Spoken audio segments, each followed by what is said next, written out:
Randstad, that's the U.S.'s third largest staffing organization and consultancy, Millennial Branding. They've been teamed up for a study comparing Gen Y and Gen Z in the workplace. And with us now is the man behind that study, Dan Schawbel, the founder of Millennial Branding. And also the New York Times bestselling author of Promote Yourself, which he's doing a pretty good job of doing today. So, Dan, what are we finding about their views of their job prospects and, you know, their outlook for the economy and so forth? I mean, what's the difference between Y and Z right now?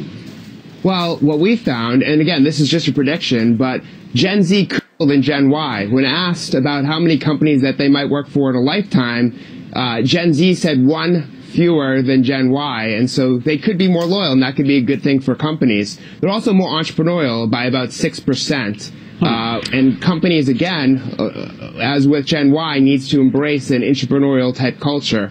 Another thing is the top leadership trait that they're looking for is honesty. So we're looking at a more transparent and authentic workplace where people tell everyone what's going on. And Gen Z wants to be involved in all these types of workplace discussions, even though they're not in the boardroom. You got kids? I've got 3.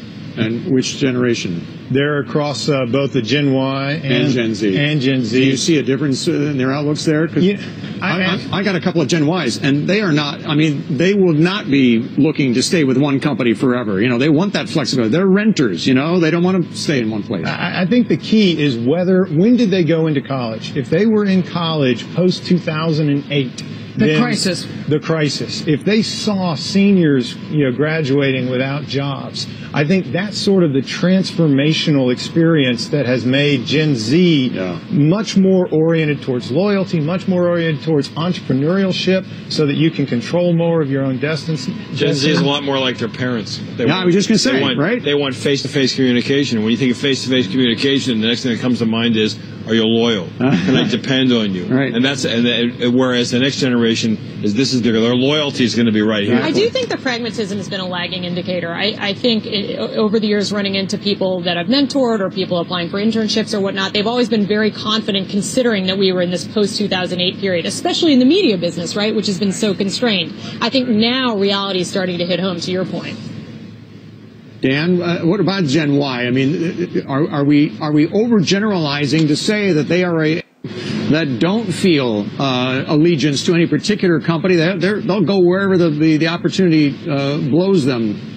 You know, absolutely. Where it's going, right? Yeah, so I've done 4 studies of this in the past 3 years, and millennials spend about 2 years with a company, and if you compare that to boomers, it's about 7 years. The 2 interesting things about this study that we found, though, that I think are fascinating are every generation negatively stereotypes the upcoming generations. So we found that Generation Y thinks that Generation Z is lazy, and when I did a study last year, it was boomers and Gen Xers thought the same about Gen Ys. So that was interesting. And then they want FaceTime over everything else. And I think by human instinct, people don't want to be in solitary confinement either.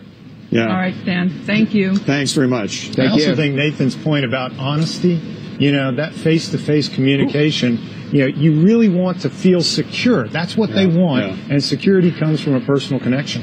Who doesn't want honesty, though? I don't know. Thank you, Dan Schawbel. Millennial Branding there. Changing of the guard. Yeah, maybe a foot.